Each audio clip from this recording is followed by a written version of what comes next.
निर्मला सीतारमण ने आज बजट पेश किया, जिसमें उन्होंने किसानों के लिए खास ऐलान किए हैं। इस दौरान उन्होंने कहा कि जैसा कि अंतरिम बजट में उल्लेख किया गया है, हमें 4 अलग अलग वर्गों, गरीबों, महिलाओं, युवाओं और किसानों पर ध्यान केंद्रित करने की जरूरत है।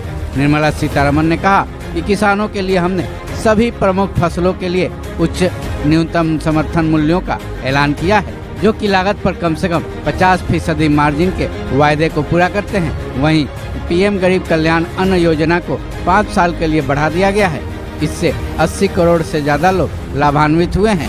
For Annadata, we announced higher minimum support prices a month ago for all major crops, delivering on the promise of at least a 50% margin over costs.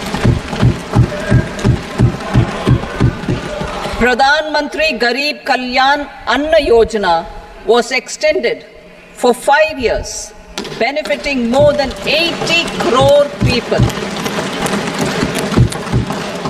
Administrative actions for approval and implementation of various schemes announced in the interim budget are well underway. The required allocations have been made. वहीं निर्मला सीतारमण ने किसानों की तरफ से किए जाने वाली खेती के लिए 32 खेत और बागवानी फसलों की 109 नई अच्छी उपज वाली और जलवायु अनुकूल किस्में जारी करने का ऐलान किया है। आने वाले 2 सालों में 1 करोड़ किसानों को प्राकृतिक खेती में शामिल करने का ऐलान किया गया है। Our government will undertake a comprehensive review of the agricultural research setup to bring the focus on raising productivity and developing climate resilient varieties. Funding will be provided in challenge mode, including to the private sector.